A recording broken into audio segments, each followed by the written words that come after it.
નમસ્કાર બ્રિજેશભાઈ, ખૂબ આનંદ થયો આપ લાઈન ઉપર જોડાયા અને આપણા વિશ્વકર્મા સમાજના અને તથા અન્ય સમાજમાં પણ ઘણા લોકો આપણો આ પ્રોગ્રામ જોવે છે, જેથી લોકોને પણ અગત્યની માહિતી મળે તે માટે આપ હાજર રહ્યા.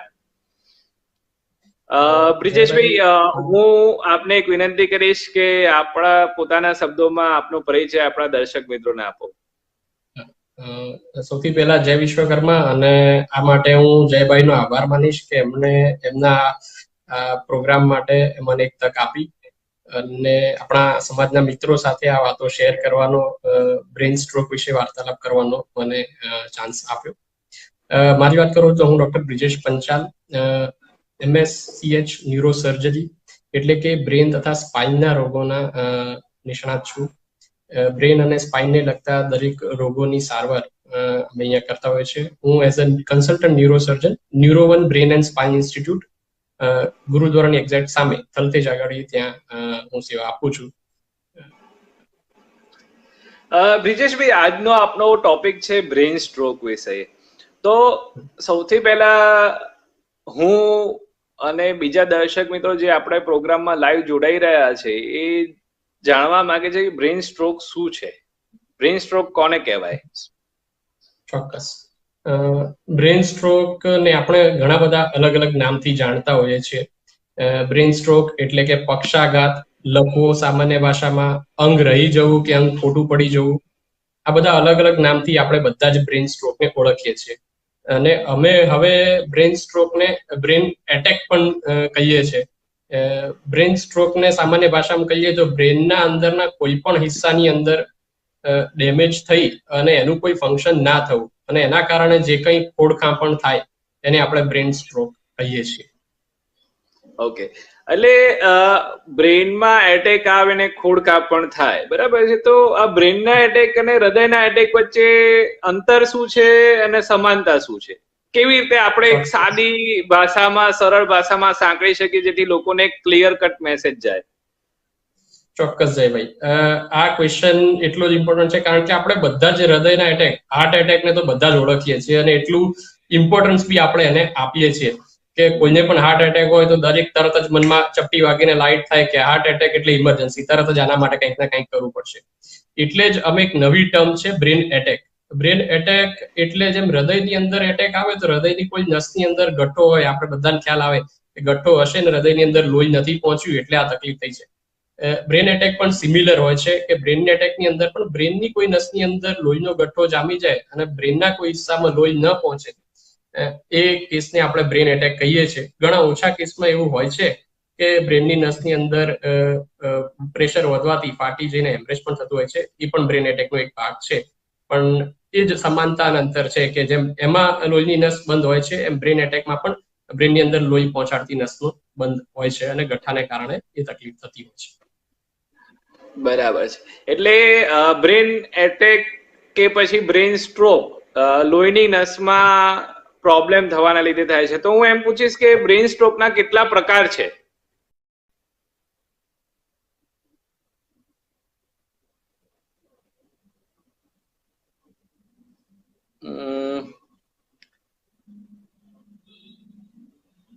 આઈ થિંક થોડો ઇન્ટરનેટનો પ્રોબ્લેમ આવી રહ્યો છે એટલે કનેક્શન લૂઝ થયું છે. હું આપણા દર્શક મિત્રોને કમેન્ટમાં, યસ બ્રિજેશભાઈ આવી ગયા આપ?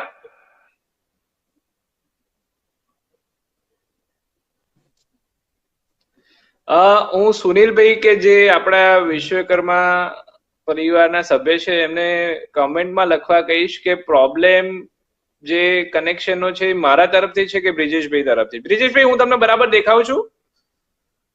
ચોક્કસ ચોક્કસ, બરાબર છે.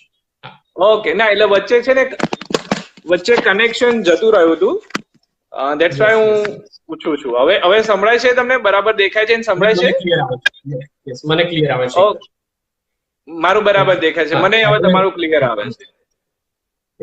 આપણે બ્રેઇન સ્ટ્રોકના પ્રકાર પર વાત કરી રહ્યા હતા. સોરી કે આ ઇન્ટરપ્શન એક આવી ગયું. બ્રેઇન સ્ટ્રોકના પ્રકારમાં નંબર 1 કે જેમ હૃદયની લોહીની નસની અંદર ગઠ્ઠો જામી જવાથી નળી બ્લોક થાય છે અને લોહી નથી પહોંચતું, એ સૌથી મોટું કારણ છે જેને અમે ઇસ્કેમિક સ્ટ્રોક કહીએ છીએ. ઇસ્કેમિક સ્ટ્રોક એટલે લોહી ના પહોંચે એના કારણે થતી તકલીફ, અને એ એનો 85% એટલે કે 85% જેટલો મેજર હિસ્સો છે. 15%માં આપણે કહીએ તો લોહીની નસની અંદર બ્લડ પ્રેશર કે બીજા કોઈ કારણોસર ફાટવાના કારણે હેમરેજ થાય છે, અને એને અમે હેમરેજિક સ્ટ્રોક કહીએ છીએ. એટલે આ બે એના મુખ્ય પ્રકાર છે બ્રેન સ્ટ્રોકના, જેમાં મુખ્યત્વે મોટા ભાગના મેં કીધું 85% કેસમાં ઇસ્કેમિક સ્ટ્રોક એટલે લોહી ના પહોંચે અને આપણને લખવાની અસર થાય, એ સૌથી વધારે દર્દીઓમાં જોવા મળતો હોય છે. ઓકે, સો ધેટ મીન્સ કે એક સાદી ભાષામાં કહીએ તો બ્રેનને લોહીનો પ્રવાહ જો ક્યાંક તો અટકી જાય, ક્યાંક તો પછી બહુ જ વધી જાય, નસ ફાટીને હેમરેજ થાય તો બ્રેનના સેલને નુકસાન થાય અને એના લીધે લકવા જેવી અસરો થાય અને એને આપણે બ્રેન સ્ટ્રોક કહી શકીએ. બરાબર છે? ચોક્કસ. હા, તો હવે એમાં કોઈ પણ દર્દી કે માણસને બ્રેન સ્ટ્રોક થવાની શક્યતા ક્યારે હોય છે અને એના શરૂઆતના લક્ષણો કયા હોય છે? સૌથી પહેલા તો હું એ જાણવા માંગીશ કે ક્યારે બ્રેન સ્ટ્રોક થઈ શકે, કયા પરિબળો જવાબદાર છે કે જેના લીધે બ્રેન સ્ટ્રોકની શક્યતા રહેતી હોય છે? હવે બ્રેન સ્ટ્રોક વિશે હું તમને કહું કે કોને થઈ શકે, સૌથી પહેલા તો નાના બાળકથી લઈ અને મોટી ઉંમરના વૃદ્ધ સુધી અમે દરેકની અંદર બ્રેન સ્ટ્રોકના કેસીસ જોયેલા છે. એટલે એમ કહેવાય કે દરેકની અંદર થઈ શકે, કોઈ એમાં એક્સેપ્શન નથી. આપણે કોઈ જો મોટા વ્યક્તિઓની વાત કરીએ તો એ વર્લ્ડમાં વિન્સ્ટન ચર્ચિલ અને જોસેફ સ્ટાલિન, કે જે બ્રિટન અને રશિયાના મેઇન પોલિટિકલ ફેસ કહીએ, એ લોકોનું ડેથ પણ સ્ટ્રોકના કારણે થયું હતું. અને આપણા અટલ બિહારી વાજપેયી, કે જે ભૂતપૂર્વ પ્રાઇમ મિનિસ્ટર હતા, એમને પણ સ્ટ્રોકની અસર થઈ હતી. એટલે આ રોગ એવો છે કે કોઈને જોતો નથી અને દરેકને થઈ શકે છે. બીજું આપણે એમ વિચારીએ કે કેટલો કોમન છે, કેટલામાં થાય છે, તો આપણે સાદી ભાષામાં કહું, સાદી ગણતરીમાં કહીએ તો દર 5 વ્યક્તિનું મૃત્યુ સ્ટ્રોકના કારણે થાય છે એવું કહી શકાય. અને વર્લ્ડ વાઇડ આપણે જોવા જઈએ તો કેટલા કેસીસ થાય છે, તો વર્લ્ડ વાઇડ 66 લાખની આજુબાજુ દર વર્ષે સ્ટ્રોકના કેસીસ થતા હોય છે. અને આપણે જયારે આપણા ભારત દેશની જ વાત કરીએ તો 16 લાખ જેટલા કેસીસ એમાં થતા હોય છે. ગુજરાતની વાત કરીએ કે આપણા પર્ટિક્યુલર આપણા ગુજરાત ક્ષેત્રમાં જ આશરે કેટલા સ્ટ્રોક થતા હોય છે, તો સ્ટડી કહે છે કે 600 જેટલા સ્ટ્રોકના કેસ રોજ થાય છે. અને એને અમે વાત કરું કે એને અમે મોડર્ન એપિડેમિક કહીએ છીએ. અત્યારે આપણે સૌ કોરોનામાં જાણીએ છીએ કે કોરોના પેન્ડેમિક છે, આટલો બધો ફેલાયેલો છે, એટલે it is a modern epidemic. એટલે ધીરે ધીરે આ અર્વાચીન યુગનો એપિડેમિક છે કે જે વધી જ રહ્યો છે એમ સ્ટ્રોકના ઇન્સિડન્સ વધી રહ્યા છે. કમ્બાઇન્ડ આપણે ટીબી, મેલેરિયા અને એઇડ્સ, આ 3થી જેટલા ડેથ થાય છે, એનાથી વધારે દર વર્ષે કોરોનાના કારણે, સ્ટ્રોકના કારણે મૃત્યુ થાય છે. અને એટલે ખાસો એવો કોમન કહીએ. એટલે બ્રિજેશભાઈ, કે આ જે બ્રેન સ્ટ્રોકનો રોગ તમે કહો છો કે કોમન થઈ રહ્યો છે, અને આટલો એટલે કહે ને કે તમે કીધું આંકડા આટલા મોટા કીધા, આટલો ગંભીર આંકડો છે કે જેના લીધે બ્રેનના કોષો નુકસાન થાય અને માણસને કાયમ માટેની ખોડખાપણ કે જીવનું પણ જોખમ થતું હોય છે, તો આ રોગ વધવાનું કારણ શું? કયા પરિબળો છે કે જેના લીધે આ રોગ વધી રહ્યો છે? આપણે જેમ વાત કરી કે બ્રેન એટેક, આનું મેઇન કારણ જે છે કે આપણે આને હાર્ટ એટેક સાથે સાંકળી શકીએ. અને બ્રેન એટેક થવાના બી જે કારણો છે, જે પરિબળો છે, એ હાર્ટ એટેકને એટલા જ મળતા આવે છે. આપણે ગણીએ કે જેમ સ્મોકિંગ કે ધૂમ્રપાનની જે આદત છે, એ જે હાર્ટ એટેક માટે પણ એટલી જ જવાબદાર છે. ડ્રિંકિંગ, ડ્રગ એબ્યુઝ, સૌથી મોટા પરિબળો જે આપણે રોજિંદા જીવનમાં હોય છે પણ એટલા જ અવગણતા આપણે હોઈએ છીએ. બ્લડ પ્રેશર અને ડાયાબિટીસ, કે જે હાર્ટ એટેકનું પણ એટલું જ કારણ બને છે અને બ્રેન એટેકનું પણ એટલું જ કારણ બને છે. બીજું, અત્યારે મોડર્ન યુગની સાથે ઓબેસિટી અને આપણું લેક ઓફ એક્સરસાઇઝ, કે જે આપણું રોજિંદુ વર્તન, હવે જે બેઠાડું જીવન થઈ રહ્યું છે, એ પણ આના માટે એક મહત્વનું પરિબળ છે કે જેના કારણે સ્ટ્રોકના કેસીસ થતા હોય છે અને વધે છે. ખાસ બ્રેનના સ્ટ્રોકમાં 2 ફેક્ટર છે કે જે વધે છે, કે કોઈ પણ આપણી કાર્ડિયાક કન્ડિશન હોય, હૃદયની કોઈ તકલીફ હોય, તો એના કારણે બ્રેનની નસમાં ગઠ્ઠો થવાની શક્યતાઓ વધતી હોય છે. અને ગળાની નસો કે જે હૃદયમાંથી નીકળીને મગજમાં લોહી પહોંચાડે છે, જેને અમે કેરોટિડ આર્ટરી કહીએ છીએ, એમાં પણ કોઈ તકલીફ હોય તો એ 2 પર્ટિક્યુલર પોઈન્ટ્સ આમાં વધારાના છે કે જેના બ્રેનની અંદર સ્ટ્રોક થઈ શકે છે. ઓકે, તો બ્રેન સ્ટ્રોક અટકાવવા માટે શું કાળજી રાખવી જોઈએ? જો બ્રેન સ્ટ્રોક ને એકદમ સરસ સવાલ છે કે બ્રેન સ્ટ્રોક આપણે અટકાવવો હોય તો તમને એક સિમ્પલ ભાષામાં કહું કે જો આપણે આ અમુક પરિબળોને કંટ્રોલમાં રાખીએ તો 80% જેટલા બ્રેનના લખવાના કેસોને આપણે થતા પહેલા જ અટકાવી શકીએ છીએ. એટલા કેસોને આપણે રોકી શકીએ છીએ. જેમ પહેલા ગણાવ્યા કે સ્મોકિંગ કંટ્રોલ, સ્મોકિંગ બંધ કરી દઈએ, સ્મોકિંગ ન કરીએ. એ જ રીતે બ્લડ પ્રેશરનો અને ડાયાબિટીસનો આપણે રેગ્યુલર કંટ્રોલ રાખીએ. બ્લડ પ્રેશર માટે આપણે બધાને ખ્યાલ છે કે ન લેવો જોઈએ, બ્લડ પ્રેશરનું રેગ્યુલર ચેકઅપ કરાવવું જોઈએ અને એની ગોળીઓ જે છે એકદમ નિયમિતપણે આપણે લેવી જોઈએ. એ જ રીતે ડાયાબિટીસનો આપણે એટલો જ કંટ્રોલ રાખીએ, રેગ્યુલર એનું ચેકઅપ કરાવતા રહીએ, આપણા ફિઝિશિયન પાસે એનું રેગ્યુલર ચેકઅપ અને કંટ્રોલ રાખીએ. આ બધા જ ફેક્ટર્સને જો આપણે કંટ્રોલ કરીએ તો 80% વધારે બ્રેન સ્ટ્રોકને આપણે થતા પહેલા જ રોકી શકીએ અને દે આર ડેફિનેટલી પ્રિવેન્ટેબલ. આપણે એમને થતા જ રોકી શકીએ અને એની સાથે આવતા એ બધા બર્ડન, લખવાની અસર અને ફેમિલીની તકલીફને પણ રોકી શકીએ. ઓકે, બીજું બ્રિજેશભાઈ, ચલો આ બ્રેન સ્ટ્રોકની વાત થઈ, તો બ્રેન સ્ટ્રોક થાય તો શરૂઆતના લક્ષણો કયા હોય છે જેથી કરીને જે તે દર્દી તેને પારખી શકે અને તરત એની સારવાર કરી શકે જેથી આગળના જોખમો ટાળી શકાય? ચોક્કસ. એક વખત આપણે આ બધામાંથી નીકળી ગયા અને સમજો કે આપણને કોઈને બ્રેન સ્ટ્રોકની અસર થઈ તો આ એટલું જ કોમન છે કે આપણા દરેક વ્યક્તિને ખ્યાલ હોવો જોઈએ કે કઈ રીતે એને પકડી લેવું. કારણ કે અમે બ્રેન સ્ટ્રોકમાં કહીએ કે ટાઈમ ઇઝ બ્રેન. જેટલો સમય જાય છે એટલું બ્રેન જાય છે. એટલે એના માટે એક તમે નાનું ન્યુમોનિક બનાવ્યું છે, બી ફાસ્ટ, BEFAST. બી ફાસ્ટ થી એટલો જ શબ્દ જો આપણે યાદ રાખીએ તો આપણે આપણા નજીકના સ્ટ્રોકને આપણે તરત આઈડેન્ટિફાય કરી શકીએ. હું આપણું ડિટેલમાં કહું, બી એટલે બેલેન્સ, કે આપણને કોઈને પણ બેલેન્સની તકલીફ થાય, ચાલવામાં તકલીફ પડે અથવા એમાં મુશ્કેલી અનુભવાય. ઈ એટલે આઈસ, આંખોની અંદરની મુવમેન્ટમાં તકલીફ પડે. ડિપ્લોપિયા એટલે કે બે વસ્તુ દેખાય અથવા જોવામાં બિલકુલ બંધ થઈ જાય, અંધાપો આવે. એફ એટલે ફેસ, આપણે ઘણી વખત જોયું છે કોઈનો ફેસ એક બાજુ ખેંચાઈ જાય, એ પણ એક લખવાની અસર છે કે મોઢું એક બાજુ ત્રાંસું થવું, ખેંચાઈ જવું. સિમ્પલી આપણે કોઈને હસવા માટે કહીએ અને એમનું મોઢું એક બાજુ ખેંચાય, એ પણ લખવાની એક અસર છે. એ એટલે આર્મ અને લેગ એટલે હાથ અને પગ, હાથ અને પગની વચ્ચે નબળાઈ આવી, એમાં આપણને જણજણાટીનો અનુભવ થવો અથવા બહેરા પડી જવા, એ પણ લખવાની એક અસર છે. સિમ્પલી આપણે કોઈને આવું સિમ્ટમ્સ અનુભવાય તો હાથ ઉપર કરવા કહીએ અને ધીરે ધીરે રગડીને નીચે જાય, જેને અમે ડ્રિફ્ટ કહીએ, એ પણ એક લખવાની નિશાની છે. એસ એટલે સ્પીચ, આપણે જે બોલીએ છીએ એ બોલવામાં તકલીફ થવી અને એનો જે કિસ્સો છે કે જે પણ વસ્તુ બોલાય છે એને સાંભળવી અને સમજવી, એટલે કે સ્પીચને સમજવામાં પણ તકલીફ થવી, એ પણ એક સ્ટ્રોકનો હિસ્સો છે. ના સ્લોગનની અંદર અમે ટી ઉમેર્યો છે, ટી એટલે ટાઈમ. એટલે આ બધા સિમ્ટમ્સ આપણને એ સૂચવે છે કે જો ટાઈમલી આપણને ડાયગ્નોઝ થઈ જાય તો આપણને એમાં સારું રિઝલ્ટ મળી શકે. એટલે ટાઈમ ઇઝ બ્રેન, એ અમે કહે છે કે આ બી ફાસ્ટ, જસ્ટ આપણે બી ફાસ્ટ જ યાદ રાખીએ તો ડેફિનેટલી કોઈને પણ આ તકલીફ છે તો ઇમિડિયેટલી રશ ટુ હોસ્પિટલ. એકવાર ફરીથી બ્રિજેશભાઈ, જે બી ફાસ્ટ તમે કીધું નિમોનિક, એ આપણા દર્શક મિત્રોને ફરીથી એકવાર વર્ણવો તો લોકોને તરત યાદ રહી જાય અને આગળ જતા ધ્યાન રાખે. ચોક્કસ. દર્શક મિત્રો, બી ફાસ્ટ આપણે અંગ્રેજીમાં કહી દો BEFAST એટલે ફાસ્ટ.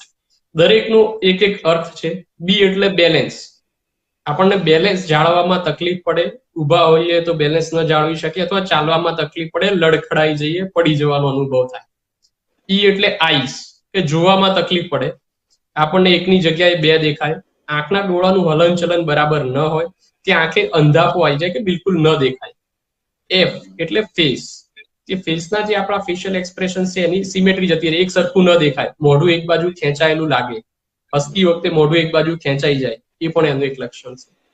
એ એટલે આર્મ્સ, હાથ અને પગ, હાથ અને પગની અંદર નબળાઈનો અનુભવ થાય, વીકનેસ આવે, એની સાથે સાથે એમાં ભારેપણું લાગે અથવા જણજણાટી આવે, બહેરાશ લાગે, એ પણ એનું એક લક્ષણ છે. એસ એટલે સ્પીચ, સ્પીચ એટલે આપણે જે બોલીએ છીએ અને જે સમજીએ છીએ, એટલે બોલવામાં તકલીફ પડે અથવા કોઈ વ્યક્તિને બોલેલું સમજવામાં તકલીફ પડે, એ પણ એની એક નિશાની છે. અને last most important is time, કે આવું થાય તો ટાઈમ ઇઝ બ્રેન, એકદમ આપણે તરત એના માટે એક્ટિવેટ થઈ જવું અને હોસ્પિટલનો સંપર્ક સાધવો. તો હું આપણા દર્શક મિત્રોને આ જે નિમોનિક શોર્ટ ફોર્મ છે બી ફાસ્ટ એ વિશે ખાસ ધ્યાન રાખવા કહીશ.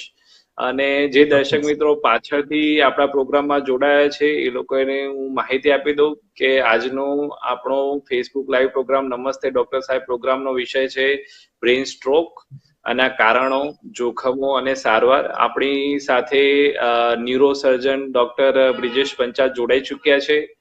અત્યાર સુધી આપણે ચર્ચામાં બ્રેન સ્ટ્રોક એટલે શું, બ્રેન એટેક અને હાર્ટ એટેકમાં કેટલી સામ્યતા છે, કયા પરિબળો જવાબદાર છે એ વિશે જાણ્યું. અને બ્રેન સ્ટ્રોક થાય તો એના શરૂઆતના લક્ષણો કયા હોય છે એ બી ફાસ્ટ નિમોનિક એટલે કે શોર્ટ ફોર્મ પ્રમાણે આપણે પારખી શકીએ અને તરત એની સારવાર કરાવી શકીએ, જેથી કરીને એ રોગ આગળ વધે નહીં અને ઘણા બધા કેસમાં એ રિવર્સિબલ એટલે કે કમ્પ્લીટલી નોર્મલ ફંક્શન રિસ્ટોરેશન કરી શકાય તે માટે સાવચેતી રાખીએ.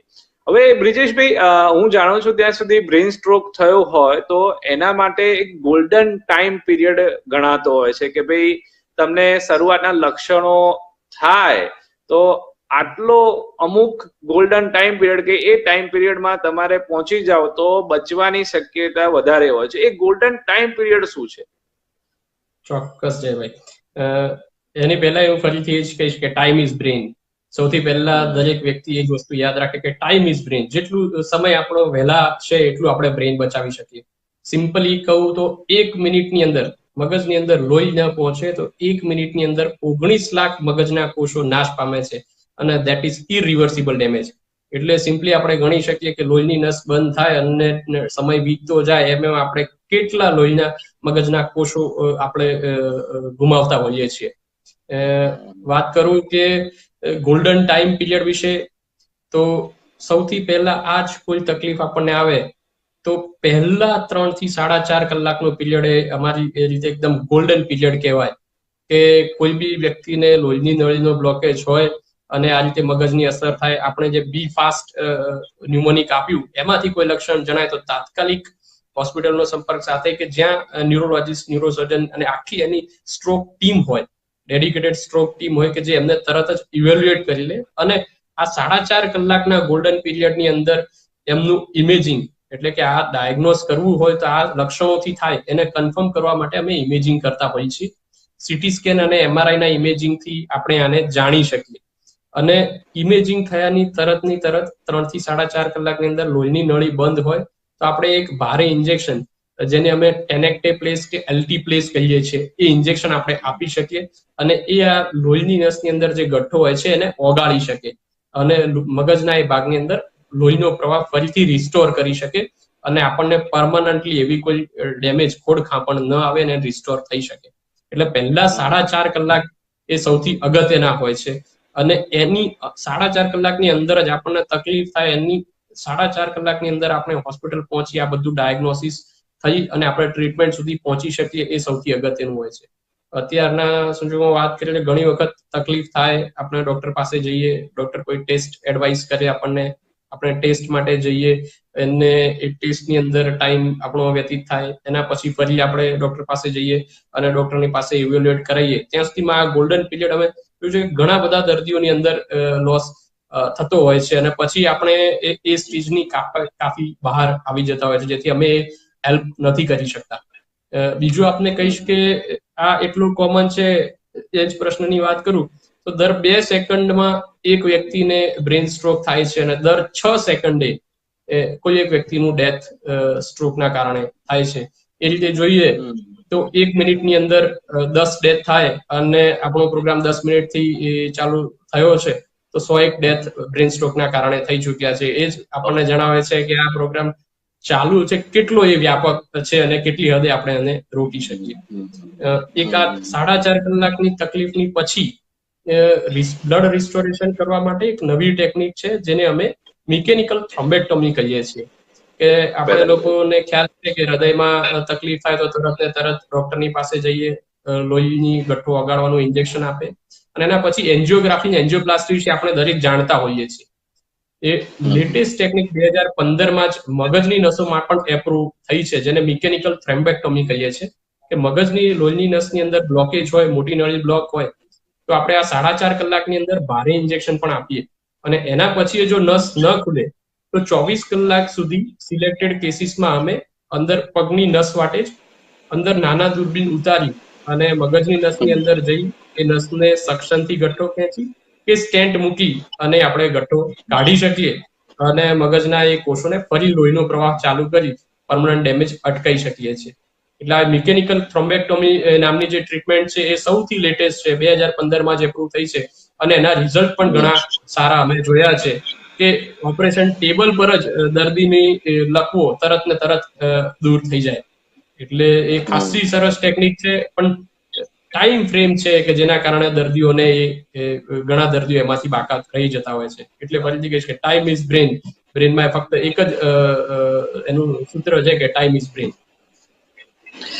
એક બીજી વસ્તુ આપણા દર્શક મિત્રોને તમારા થ્રુ એ જણાવવા માંગીશ કે બ્રેનના સેલ્સ વિશે એવું કહેવાય કે એકવાર બ્રેનના સેલ્સમાં ઓક્સિજન પહોંચવાનું બંધ થઈ જાય અને એકવાર બ્રેનના સેલને ડેમેજ ઈજા થાય તો એ ઈજા પરમેનન્ટ હોય છે કે ટેમ્પરરી હોય છે? એક પ્રશ્ન બહુ જાણવો જરૂરી છે, એનો જવાબ જાણવો બહુ જરૂરી છે. એ વિશે પણ આપ માહિતી આપો.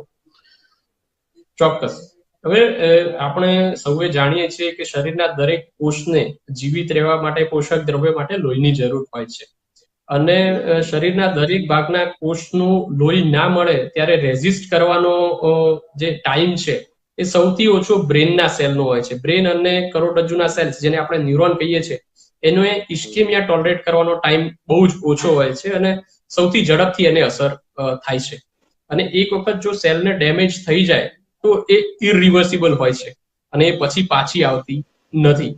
પણ સિમ્પલી આપને કહું કે જો કોઈ મોટી નસ બંધ થઈ હોય તો એની ઇફેક્ટ સેન્ટર ભાગમાં વધારે હોય, જેને અમે સ્ટ્રોકનું કોર કહીએ છીએ, લકવાનો કોર. એ કોર એ એવો હિસ્સો છે કે જે પરમનન્ટલી ડેમેજ થઈ ચૂક્યો છે અને એ ધીરે ધીરે વધતો જાય. અને મોટો એરિયા જે હોય જેને અમે પેનમ્બ્રા કહીએ, પેનમ્બ્રા એટલે એવો એરિયા જે હજી ઇરિવર્સિબલી ડેમેજ નો ફ્લો આપણે રિસ્ટોર કરીએ, એ આપણે કીધું એમ ઇન્જેક્શન દ્વારા કે પછી પેલી થ્રોમ્બેક્ટોમીની ટેકનિકથી, તો આપણે એને લોહી પહોંચાડી શકીએ છીએ. અને એ પેનમ્બ્રાની જે એરિયા છે એને આપણે ડેફિનેટલી રિસ્ટોર કરી અને પાછું કાર્યાન્વિત કરી શકીએ. પણ જે ભાગ કોરમાં ઇન્વોલ્વ થયો છે એ પરમનન્ટલી ડેમેજ થઈ જાય છે. એટલે આ વસ્તુ, આ જે માહિતી તમે કીધી એ બતાવે છે અગત્યતા કે ટાઈમ ઇઝ બ્રેન. તમે જેવું આ લક્ષણો વિશે જાણો એવું તરત જ હોસ્પિટલે ડોક્ટરની સારવાર માટે દોડો અને જેટલું જલ્દી એની સારવાર થાય, જેટલું જલ્દી એમાં બ્લડ સર્ક્યુલેશન રિસ્ટોરેશન થાય નોર્મલી, એટલું જલ્દી આગળના જોખમો ઓછું થવાનું રિસ્ક ઓછું થઈ જાય. હવે બીજી વસ્તુ એ જાણવું છે કે બ્રેન સ્ટ્રોક અને લકવા આ બંને વચ્ચે શું રિલેશન છે? બ્રેન સ્ટ્રોક એટલે લકવો કે પછી બ્રેન સ્ટ્રોકના ઘણા બધા કેસમાં લકવો થાય કે ના થાય? બરાબર. લકવા એ આપણી સામાન્ય ટર્મિનોલોજી છે. લકવા એટલે આપણે ઘણી વખત અંગની ખોડકાં પણ, હાથ પગની નબળાઈ સમજતા હોઈએ છીએ. બ્રેન સ્ટ્રોક એટલે બ્રેનના, મેં પહેલા કીધું કે બ્રેનના કોઈ અંગની અંદર લોહી ન પહોંચવું ને એના કારણે થતી ડેમેજ. ઘણી વખત બ્રેન સ્ટ્રોકની અસર એવા અંગોને અથવા બ્રેનના એવા પાર્ટને થાય કે જેનું ફંક્શન જાય તો આપણને બહારથી એ દેખાવ ના આપે. એના ફંક્શન્સ ઘણા એવા હોય કે જે આપણને રોજિંદા જીવનમાં અનુભૂતિ ન થાય, તો ત્યારે આપણને લકવા ન દેખાય અથવા લકવાની અસર ન દેખાય, પણ એ કેસીસમાં પણ બ્રેન ડેમેજ હોતું હોય છે.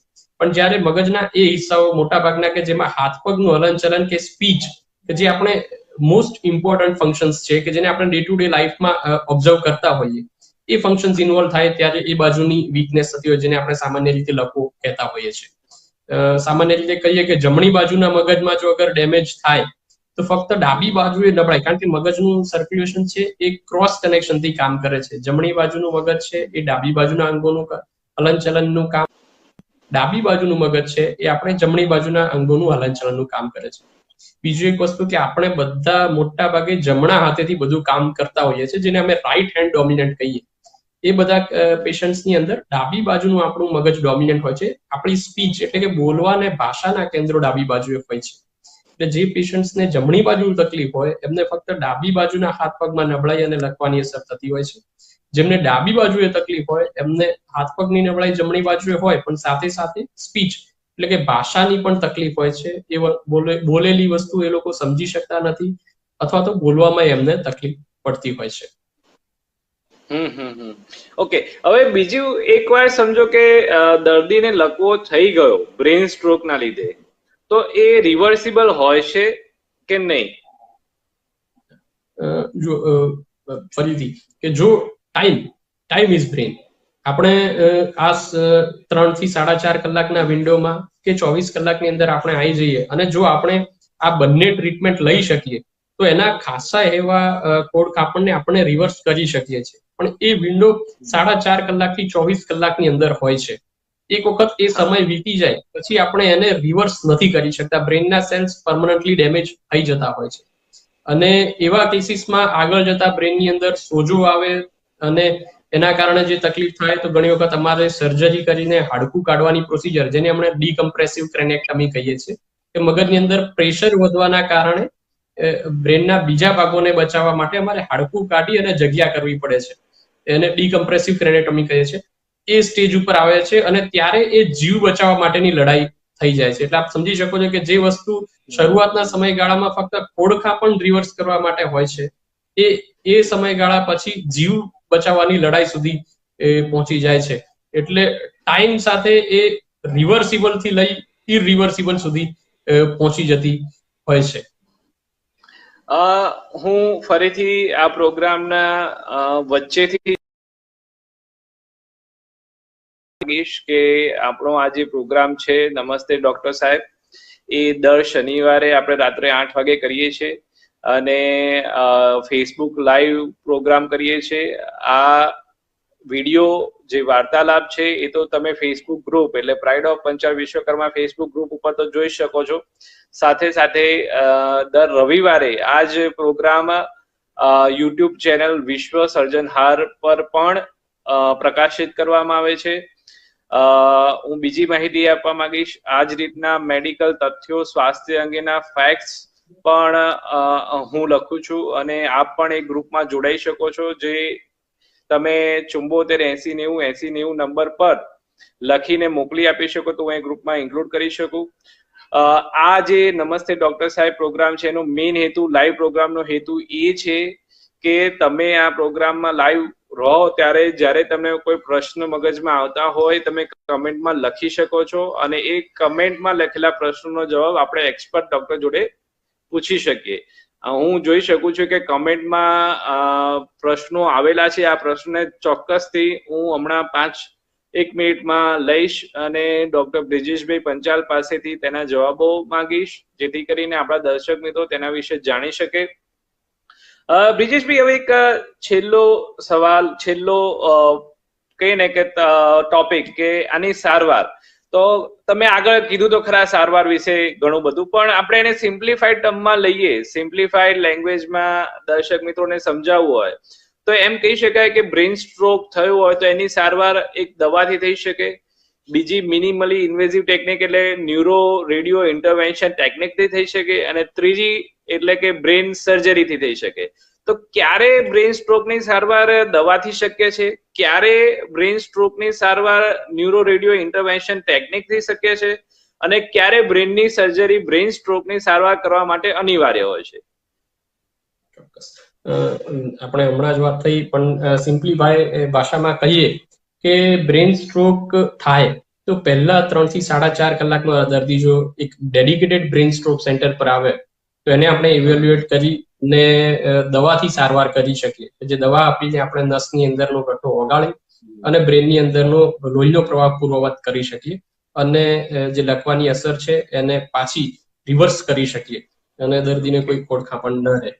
જો એમાં આપણે લેટ થઈએ અથવા 24 કલાકની અંદર સુધી પહોંચી શકીએ અને આપણે વાત કરી કે બ્રેનની અંદર જે ડેમેજ થાય છે એમાં એક કોર હોય છે અને એક પેનમ્બ્રા હોય છે. પેનમ્બ્રા એટલે એ એરિયા કે જેને આપણે બચાવી શકીએ. એ જે પેરિફેરલ એરિયા છે જો એ વધારે હોય અને કોર ઓછો હોય એટલે બ્રેનના કોઈ પણ સેલ જો હજી બચવાની શક્યતા હોય તો આપણે ઇન્ટરવેન્શનનો પ્રોગ્રામ એટલે ઇન્ટરવેન્શનના સાધનોથી પણ અંદર સ્ટેન્ટ મૂકીને અને એનાથી એટલે બેઝિકલી દવાથી મટે નહીં પણ ઇન્ટરવેન્શન થી મટાડવા માટેનું ડિસિઝન સીટી સ્કેન ઉપરથી ખબર પડે? તમે જે કોર પાર્ટ અને પેનેમ્બ્રાનો પાર્ટ વિશે માહિતી આપો છો, તો એ સીટી સ્કેન ઉપરથી આપણને ખબર પડે કે જે તે દર્દીમાં હવે ઇન્ટરવેન્શન કરવું પડશે કે નહીં? ચોક્કસ. જુઓ, હું આને એકદમ સિમ્પ્લિફાઈ રીતે અમારા સેન્ટર પર જે પ્રોટોકોલ છે અને જે ઇન્ટરનેશનલ પ્રોટોકોલ છે એના વિશે વાત કરીશ. એમાં એક કોર હોય છે અને એક પેનમ્બ્રા હોય છે. પેનમ્બ્રા એટલે એ એરિયા કે જેને આપણે બચાવી શકીએ.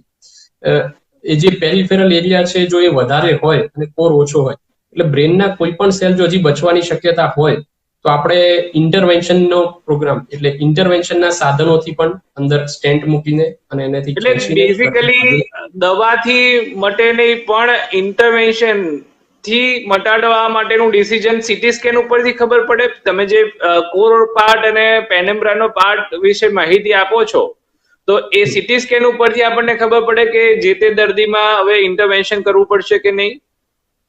ચોક્કસ. જુઓ, હું આને એકદમ સિમ્પ્લિફાઈ રીતે અમારા સેન્ટર પર જે પ્રોટોકોલ છે અને જે ઇન્ટરનેશનલ પ્રોટોકોલ છે એના વિશે વાત કરીશ.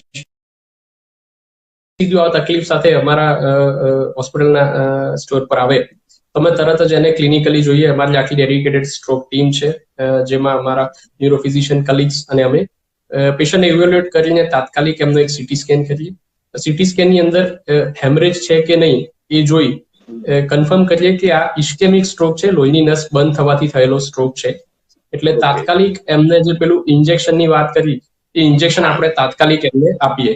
એ ઇન્જેક્શનનો ટાઈમ કહું તો જે 4.5 કલાકની વિન્ડો પીરિયડ છે, અમે અમારા સેટઅપમાં એનો સેકન્ડ રેકોર્ડ ઇન ઇન્ડિયા જે 8 મિનિટનો છે, 8 મિનિટની અંદર પેશન્ટ દરવાજે પહોંચે ત્યાંથી એ ઇન્જેક્શન આપવાની ટ્રીટમેન્ટ આપણે આપેલી છે. એક વખત ઇન્જેક્શન અપાઈ જાય તો પછી એ સ્ટેજ ત્યાં પતી નથી જતું. એના પછી એનો MRI કરી બ્રેનની અંદર આ એક્ઝેક્ટ કોર કેટલું છે, પેનમ્બ્રા કેટલું છે અને લોહીની નસોનું એક ઇવેલ્યુએશન કરવું પડે છે કે લોહીની નસ પછી ખુલી ગઈ કે બંધ છે.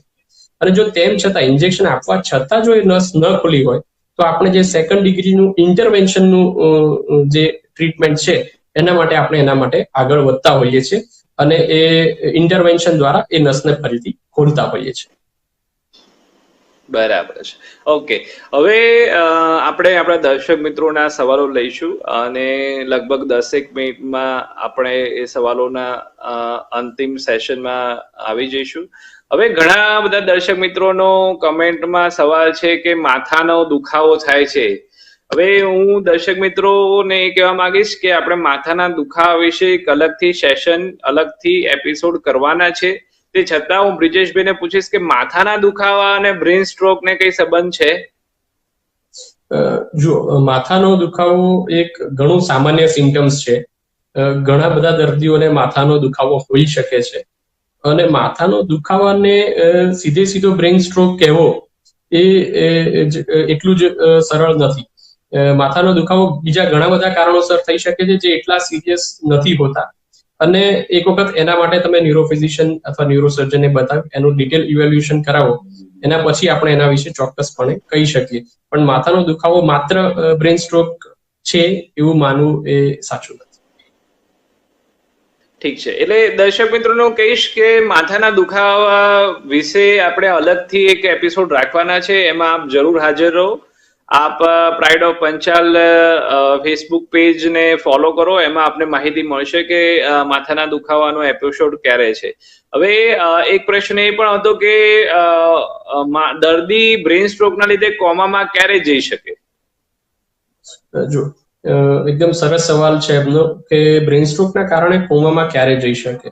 એટલે બ્રેનની અંદર એક મોટું મગજ, સાદી ગુજરાતી ભાષામાં કહીએ તો મોટું મગજ, નાનું મગજ અને લંબ મજ્જા એટલે કે બ્રેન સ્ટેમ, આ ત્રણના ફંક્શન અલગ અલગ હોય છે. સૌથી પહેલા કે જ્યારે બ્રેન સ્ટ્રોક મોટા મગજના કોઈ હિસ્સામાં ઇફેક્ટ કરે અને આપણે જે પહેલી 24 કલાકની મેઇન વિન્ડો છે કે જેમાં આપણે નસ ખોલી અને એમાં રસ્તો પૂર્વવત કરી શકીએ, જો એનાથી બહાર નીકળી જાય અને બ્રેનના સેલ્સને ઇરિવર્સિબલ ડેમેજ થાય, એના પછી એની અંદર સોજો આવતો હોય છે કે જે કોઈ પણ ઈજાની પછી આવે છે. આપણે સામાન્ય રીતે જોઈએ કે પગે વાગે તો આપણને એમાં સોજો આવતો હોય છે બીજા ત્રીજા દિવસે. એમ બ્રેનની અંદર પણ જો ઇરિવર્સિબલ ડેમેજ થાય તો એમાં સોજો આવે છે અને બ્રેનના બીજા અંગોને દબાણ કરે છે અને એવા સંજોગોમાં દર્દી કોમામાં જઈ શકે છે. બીજું, જ્યારે બ્રેઇનનો સ્ટ્રોક સીધો લંબ મજ્જા એટલે કે આપણા બ્રેઇન સ્ટેમને અફેક્ટ કરે છે, ત્યારે દર્દીને સીધો કોમામાં જવાની શક્યતાઓ હોય છે. બરાબર, બહુ જ સરસ.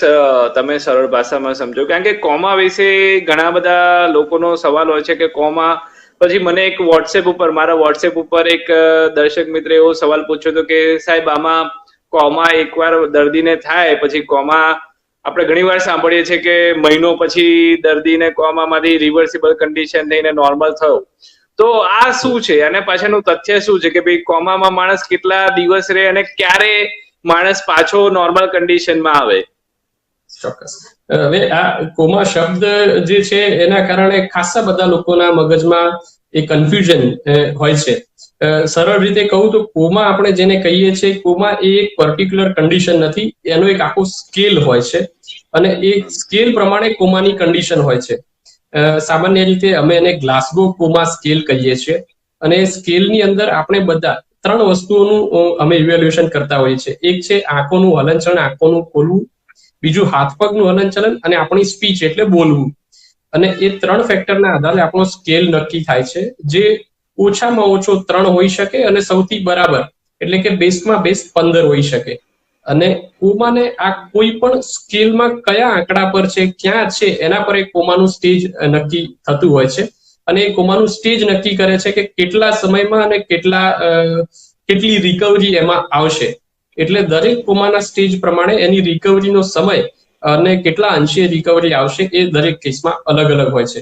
એટલે એટલું સિમ્પલ ફક્ત કોમા કહેવાથી એને સમજવું એટલું સરળ નથી. કોમા એ એક કન્ડિશન છે જે 3 નંબરના સ્કેલથી ચાલુ કરીને 15 સુધી હોઈ શકે છે. 15 એટલે આપણા જેવા બિલકુલ ભાનમાં સભાન અવસ્થા વાળા અને 3 એટલે સૌથી ડીપ કોમા. બરાબર છે. એટલે હવે એક આગળનો સવાલ એક દર્શક મિત્રનો એવો હતો, મારા વોટ્સએપ ઉપર એમણે પૂછ્યો હતો કે બ્રેઇન સ્ટ્રોકના લીધે એકવાર ચલો લકવો થઈ ગયો અને ડોક્ટરે કીધું કે આ લકવો કાયમ માટે રહેશે, તો આ લકવો એકવાર કાયમ માટે કોઈ પણ દર્દીને થાય તો શું કાળજી રાખવી જોઈએ? જો એક વખત લકવો થઈ ગયો અને એની અસર લોંગ ટર્મ રહે એટલે વ્યક્તિના હાથ પગની અંદર નબળાઈ રહેતી હોય, જકડાઈ જાય અને દર્દી બેડ રિડન એટલે કે પથારીવશ થઈ જતા હોય છે. એમને દૈનિક ક્રિયાઓમાં પણ તકલીફ પડતી હોય છે. એટલે એના પછીની ટ્રીટમેન્ટ અથવા સાર સંભાળની વાત કરીએ તો સૌથી પહેલા કે આપણે હાલતા ફરતા ચલતા ફરતા હોઈએ એટલે આપણા પગની નસોની અંદર લોહીનું પરિભ્રમણ બરાબર થતું હોય છે. એટલે સૌથી પહેલા ફિઝિયોથેરાપી કરાવવી પડે કે જેથી હાથ પગનું હલનચલન ચાલુ છે. બીજું, લાંબા ગાળે લકવાના કારણે હાથ પગમાં જકડન, જેને અમે સ્પાસ્ટિસિટી કહીએ છીએ, એ થવાની શક્યતાઓ રહેતી હોય છે. એટલે એ અટકાવવા માટે સ્પાસ્ટિસિટી માટે દવાઓ અને સ્પ્લિન્ટ્સ, જે ફિઝિયોથેરાપી કહીએ, એના સ્પ્લિન્ટ્સ લગાવવાની જરૂર પડે. બીજું, ખોરાક અને કોઈ પણ રિકવરી માટે ખોરાકની એટલી જ અગત્યતા હોય છે. એટલે જે દર્દીઓ લકવાગ્રસ્ત હોય અને ગળી ન શકતા હોય એમને નાકની નળી, જેને આપણે રાયલ્સ ટ્યુબ કહીએ છીએ, એનાથી ફીડિંગનું ધ્યાન રાખવું પડે. બીજું, એના કારણે એસ્પિરેશન એટલે કે ખોરાકનું ફેફસામાં ન જવું એનું ધ્યાન રાખવા માટે એમને બને એટલું સિટિંગ પોઝિશન રાખવી પડે. પથારીવશ રહે એટલે પાઠા પડે, જેને બેડ સોર કહીએ, એ અટકાવવા માટે ફ્રીક્વન્ટલી ચેન્જ ધી પોસ્ચર એટલે દર 1 થી 2 કલાકે પથારીવશમાંથી બેઠા કરવા, હલનચલન ડાબા જમણા પડખે કરાવવું, શક્ય હોય તો વ્હીલચેરમાં એમનું મોબિલાઇઝેશન કરાવવું અને ધીરે ધીરે એમને ચાલવાનું અને position depending on patient condition કે આપણા દર્દીની હાલત કેવી છે એ આ બધું ધ્યાન રાખીએ તો એની સાથે જે સંકળાયેલા બીજા તકલીફો છે કે જે લાંબા સમય પથારીવશ રહેવાના કારણે થઈ શકે છે એ બધાને આપણે પ્રિવેન્ટ કરી શકીએ. બહુ જ સરસ. તમે એક લકવાના દર્દી માટે શું સાર સંભાળ રાખવી જોઈએ એના વિશે માહિતી આપી. બેઝિકલી આપણે એક શોર્ટમાં કહીએ તો લકવાના દર્દીને એકવાર લકવો થઈ ગયા પછી એને સપોર્ટિવ ટ્રીટમેન્ટ પણ આપવી જોઈએ. નહીં તો જો સપોર્ટિવ ટ્રીટમેન્ટ તમે ના આપો, જે રીતે બ્રિજેશભાઈ કીધું એ પ્રમાણે સપોર્ટિવ ટ્રીટમેન્ટ ના આપો તો લકવો તો થયો હોય, પણ તે ઉપરાંત લકવાના આગળના કોમ્પ્લિકેશન્સ પણ થઈ શકે જે તે દર્દીને જો સાર સંભાળ રાખવામાં ના આવે તો.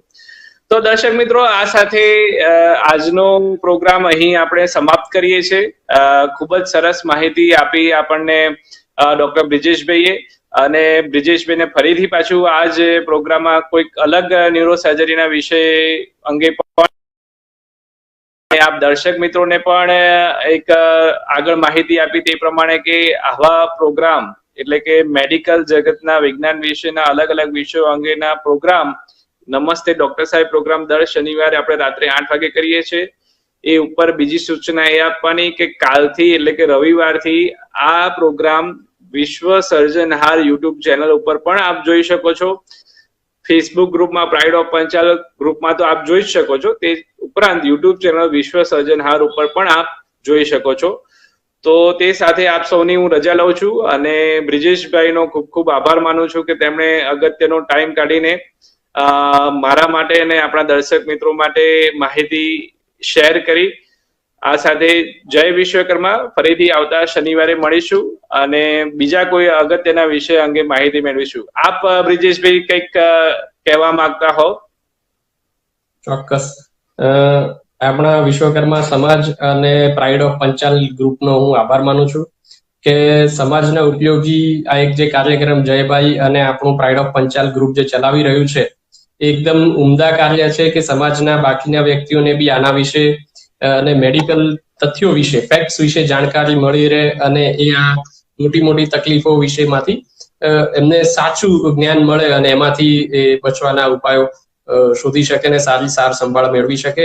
મને આનું નાનું કાર્ય કરવા બદલ અથવા આમાં સહભાગી થવાનો ચાન્સ આપવા બદલ હું જયભાઈનો અને આપણા પ્રાઇડ ઓફ પંચાલ સમાજનો ફેસબુક ગ્રુપનો આભાર માનું છું.